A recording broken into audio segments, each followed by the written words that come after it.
Hi everyone, this is chapter Planning in India of Indian Economy, lecture 1. I am Arun Rana. So first, planning in economics.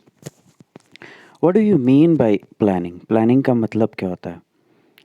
Planning का मतलब हो गया process of realizing well-defined goals by optimum utilization of available resources.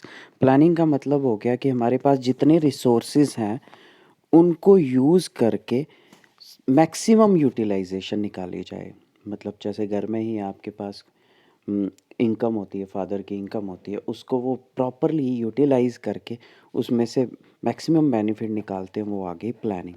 तो it is the process of realising well defined goals by optimum utilisation of available resources. आपको पता होगा planning commission बना था 1 जनवरी 1950 को। 1 जनवरी 1950 को प्लानिंग कमीशन सेटअप हुआ था और उसके चेयरमैन थे कौन? पंडित जवाहरलाल नेहरू चेयरमैन थे फर्स्ट प्लानिंग कमीशन के। तो मेंबर जो थे ये बहुत इंपॉर्टेंट मेंबर हैं प्लानिंग कमीशन, एक्चुअली काम इन्हीं का था, ठीक है, बस चेयरमैन वो बन गए थे। Member of first planning commission, first planning commission 1951 से 56 तक चली थी। Professor PC. महालनोबिस, ये उनकी पिक्चर है। इनको फादर ऑफ मॉडर्न स्टैटिस्टिक्स भी कहा जाता है इंडिया में। इन्हीं के बर्थ एनिवर्सरी पे नेशनल स्टैटिस्टिक्स डे मनाया जाता है 29 जून को। तो इस पूरी शीट में हमने क्या क्या सीख लिया? फर्स्ट हमने सीख लिया कि प्लानिंग का मतलब क्या होता है। प्लानिंग का मतलब क्या होता है कि जितने भी अवेलेबल रिसोर्सेज हैं उनकी मैक्सिमम यूटिलाइजेशन करके हम अपने गोल्स को अचीव कर सकें। सेकंड हमने पढ़ लिया कि प्लानिंग कमीशन जो है वो 1 जनवरी 1950 को बनता है। थर्ड हमने पढ़ लिया कि उसके चेयरमैन, प्लानिंग कमीशन के चेयरमैन कौन थे? पंडित जवाहरलाल नेहरू। और फर्स्ट प्लानिंग कमीशन जो फ्री इंडिया का आता है उसके एक बहुत ही important member, first planning commission कब से कब तक था? 1951 से 56। उसके बहुत ही इंपॉर्टेंट मेंबर थे professor PC. Mahalanobis. Professor PC. Mahalanobis को हम फादर ऑफ मॉडर्न स्टैटिक्स भी कहते हैं और नेशनल स्टैटिक्स डे इनकी बर्थ एनिवर्सरी 29 जून पे आता है।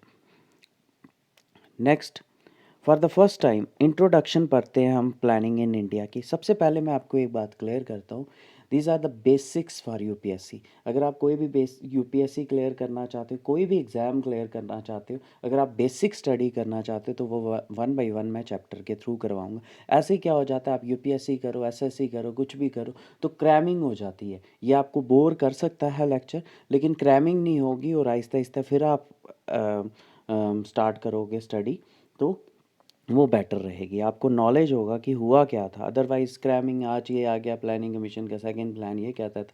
लास्ट में इसमें मैंने 2 इम्पॉर्टेंट MCQs भी डाले हैं प्रीवियस लेक्चर्स के। तो introduction of planning in India. सबसे पहले नेशनल प्लानिंग की बात किसने की थी? सोवियत यूनियन ने की थी। सबसे पहले नेशनल प्लानिंग की बात सोवियत यूनियन ने की थी, ठीक है। इससे पहले क्या हुआ करता था? कैपिटलिस्ट सोच थी, कमाओ खाओ और बस, कोई सेविंग्स या कोई नेशनल का सोशलिस्ट नहीं था। और फर्स्ट टाइम किस कहाँ से नेशनल प्लानिंग स्टार्ट होती है? सोवियत यूनियन से। और फर्स्ट सोवियत प्लान आता है 1928 के लिए, 5 साल के लिए। लेकिन वर्ल्ड आउटसाइड यूरोप कहाँ की तरफ आता है आपको पता है? वो वेस्ट की तरफ आता है। तो वेस्ट की यूरोप मान सकते हैं, यूके हो गया, यूएसए हो गया, वो किस साइड आते हैं? यूनाइटेड किंगडम, जहाँ अमेरिका वगैरह वो किस साइड आते हैं? वेस्ट की तरफ आते हैं। But the world outside was not fully aware of the development planning till 1930s। फिर आपको पता है 1929 में ग्रेट डिप्रेशन आता है।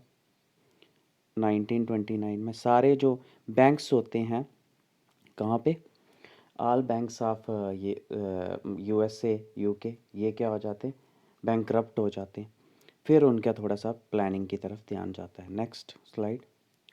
फिर उसके बाद it was the exodus of the east European economist. जो ईस्ट से इकोनॉमिस्ट थे वो गए किसकी तरफ? यूके और यूएसए की तरफ, ठीक है। जिसकी वजह से उनको भी पता चला क्या इकोनॉमिक प्लानिंग, नेशनल प्लानिंग होती क्या है। नेक्स्ट, नेशनल लीडर्स हमारे जो नेशनलिस्ट लीडर्स थे, पंडित जवाहरलाल नेहरू, सुभाष चंद्र बोस, ये सारे किसकी तरफ इंक्लाइन थे? सोशलिस्ट की तरफ। और socialist means economic planning, best utilisation of available resources. 1930s में नेशनलिस्ट हो, कैपिटलिस्ट हो, सोशलिस्ट हो, डेमोक्रेट्स हो, एकेडमिक्स हो, सब ने इकोनॉमिक प्लानिंग की बात की। क्यों?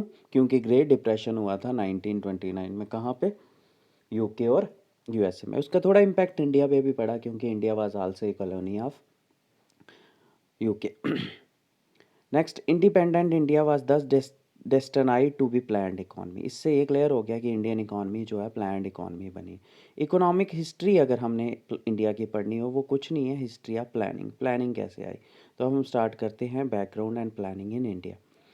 There are many planning proposals आते हैं, बहुत प्रपोजल आते हैं देश आज़ाद होने से पहले, लेकिन सही में प्लानिंग कब होगी? Once India became independent.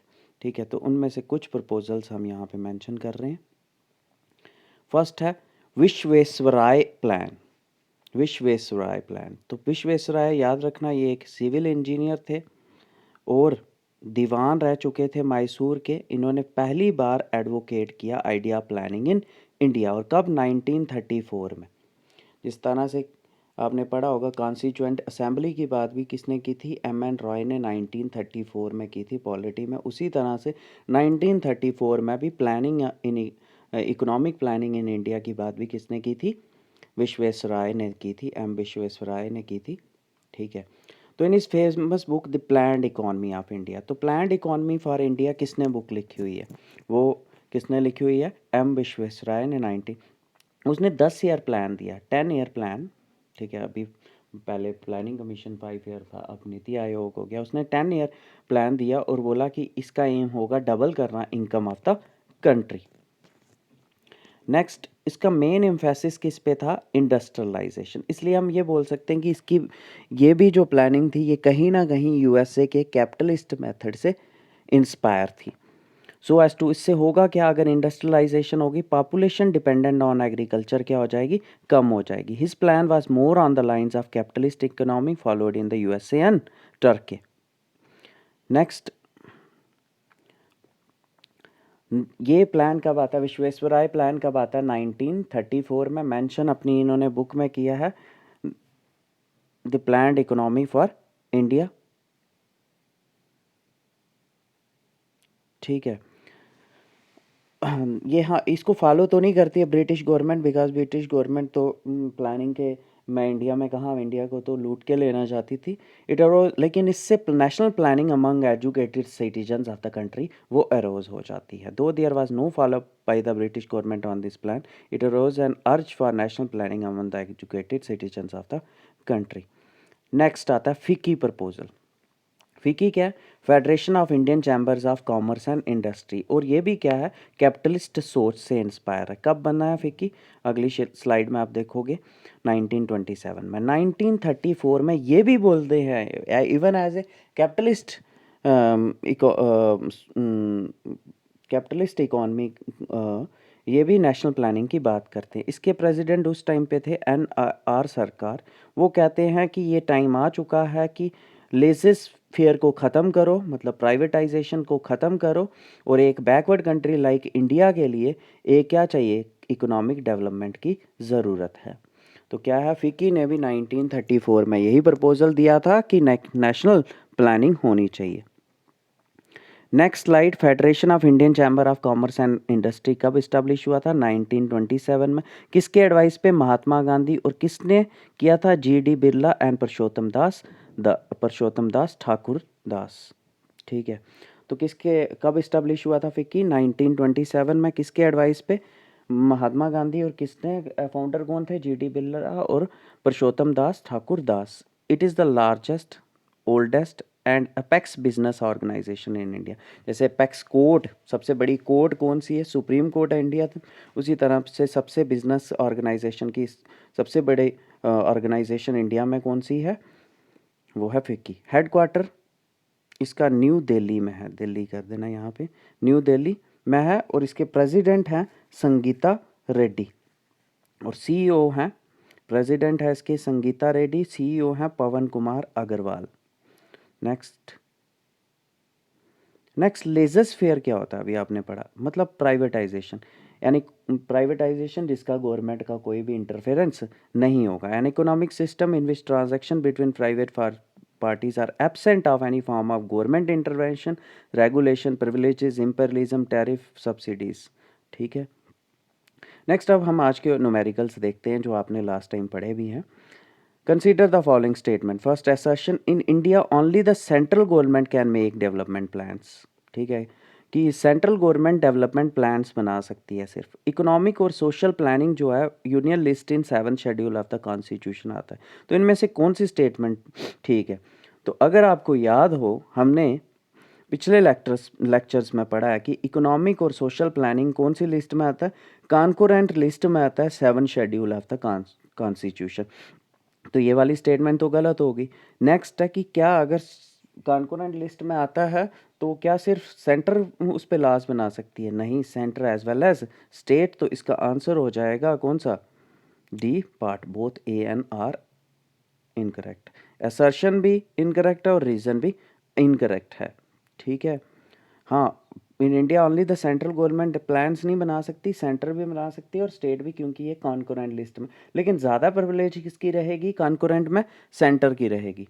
Next explanation देखते हैं। Economic and social planning is a concurrent subject, hence कौन से शेड्यूल में आता है? 7th शेड्यूल में आता है। Hence both centre and statement government can make development law, but the power vested in the union, power ज़्यादा किसके पास आता है? To ensure coordinate development in well preserving, लेकिन इनिशिएटिव और अथॉरिटी स्टेट्स की भी है।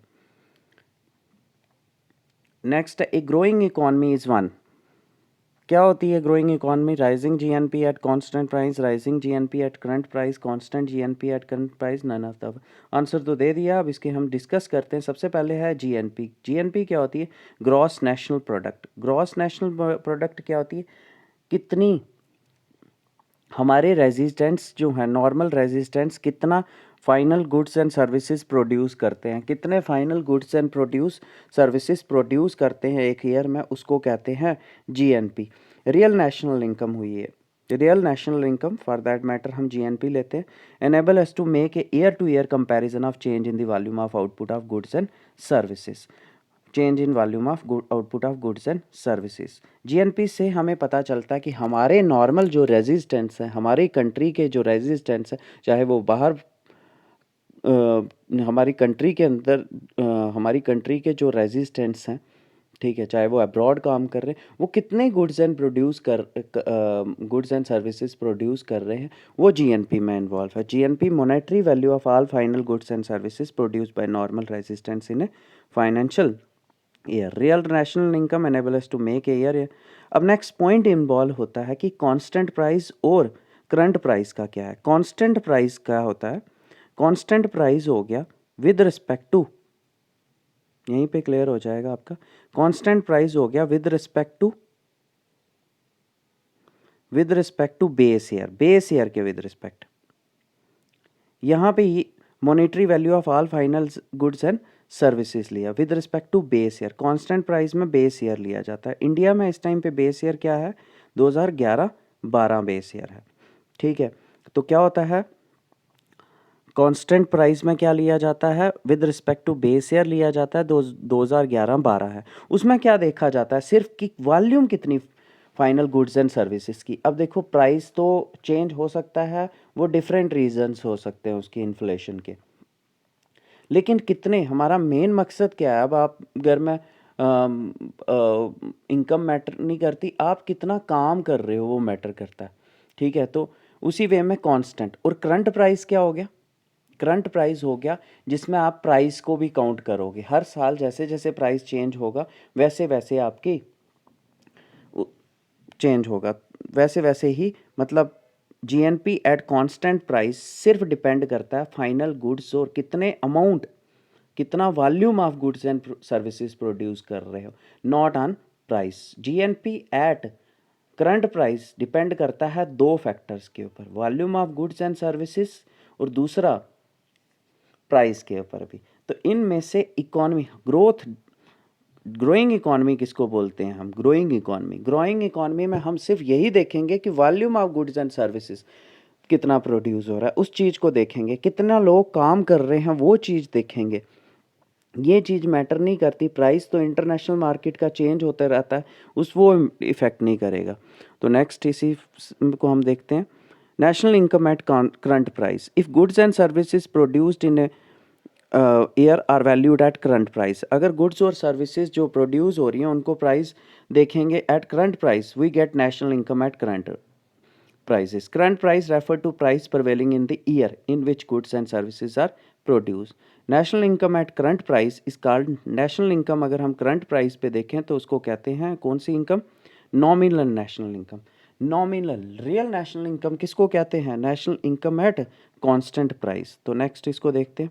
Example के लिए लेते हैं when goods and services produced during the year 2009-10 में are valued in same year. उसी ईयर में अगर हम बोलें कि गुड्स और सर्विसेज प्रोड्यूस हो रही हैं 2009-10 में और उनकी वैल्यू भी जीएनपी भी उसी साल के हिसाब से निकालें तो वो होगी national income at current price. इसमें दो चीज़ें इन्वॉल्व हैं national income at current price निकालने में। एक तो इन्वॉल्व है फिजिकल आउटपुट, ठीक है, और दूसरा प्राइस भी इक्वली इम्पॉर्टेंट है। नेक्स्ट आ जाता है national income at constant price. क्या होता है national income at constant price?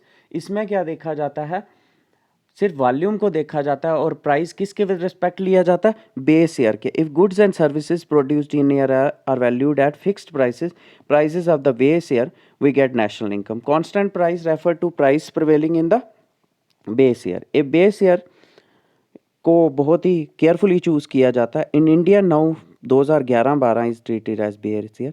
National income at constant price is called real national income.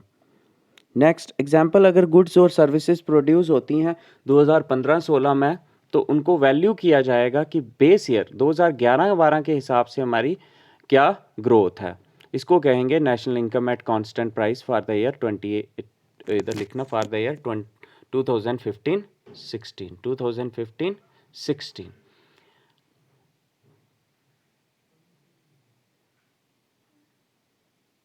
इविडेंटली it is change in, इसमें सिर्फ एक ही चीज़ इन्वॉल्व होती है, change in volume of physical output. Goods और services की वैल्यू इन्वॉल्व है, प्राइस की value नहीं इन्वॉल्व है। नेक्स्ट है significance of difference between current price and constant price. National income at current price effect होती है प्राइस पे भी और गुड्स और services. If the current price rise rapidly, national income at current price, अगर price बढ़ जाएगा तो national income at current price will also inflate. लेकिन नेशनल इनकम भी बढ़ जाएगी, अगर प्राइस इन्फ्लेशन होगी नेशनल इनकम भी बढ़ जाएगी, लेकिन उससे ये पता नहीं चलेगा कि बंदे काम कर रहे हैं, गुड्स एंड सर्विसेज प्रोड्यूस हो रही हैं या नहीं हो रही हैं। Consequently national income at current price fail to reflect the growth in real national output. इससे मतलब है कि ग्रोथ का पता नहीं चलेगा। इन्फ्लेशन होगी, नेचुरली गुड्स एंड सर्विसेज के प्राइसेस बढ़ जाएंगे तो आपको लगेगा जीएनपी बढ़ रही है, लेकिन जीएनपी बढ़ रही है, ठीक है, लेकिन एक्चुअली तो गुड्स और सर्विसेज उतनी ही प्रोड्यूस हो रहे होंगे, ग्रोथ तो हो रही नहीं होगी। नेक्स्ट आ जाता है national income at constant price. Constant price में हम सिर्फ क्या देखेंगे? गुड्स एंड सर्विसेज की output. It can rise only when there is an increase. अगर हम लोग काम करेंगे तो तभी जीएनपी बढ़ेगी। क्यों? क्योंकि गुड्स और service, since a country is interested in physical output, it is considered proper to estimate national income at constant price because it reflects truly the real change in physical output. When there is continuous rise in national income at constant price, for it means there is देखो simple shortcut में बोलते हैं, constant price और current price. Current price तो बढ़ते जाएगा, inflation होगी current price बढ़ेगा, इसका मतलब national income at current price वो भी बढ़ती जाएगी, क्योंकि प्राइस बढ़ रहा है चीज़ों का तो national income at current price तो हर एक कंट्री की इन्फ्लेशन होगी तो बढ़ेगी। लेकिन अगर आप national income at constant price लेते हो तो वो इनकम किसकी होगी? सिर्फ value of goods and services की होगी। तो इसलिए क्वेश्चन हमारा था, a growing economy is one with rising GNP आएगा at constant price, rising GNP at current price या कांस्टेंट जीएनपी।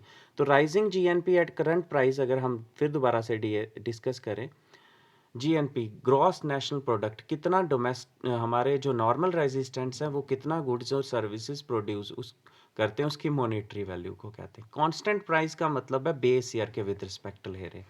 बेस ईयर के विद रिस्पेक्ट लेंगे तो कौन सी चीज़ बढ़ेगी? गुड्स एंड सर्विसेज बढ़ेंगी तो जीएनपी भी बढ़ेगी, इसका मतलब ग्रो कर रही है economy. Next, rising GNP at current price लेंगे अगर हम, तो अगर करंट प्राइस पे लेंगे तो प्राइस तो इन्फ्लेशन हो रही है तो प्राइस तो बढ़ेगा ही। उससे ये पता नहीं चलेगा कि हमारी कंट्री में गुड्स एंड सर्विसेज ज़्यादा प्रोड्यूस हो रहे हैं या नहीं हो रहे हैं। तो इसका आंसर जो है ये क्लियर हो गया। ठीक है, thanks a lot for listening, welcome. Hope आपको समझ आया होगा। लाइक और सब्सक्राइब करें। जय हिंद।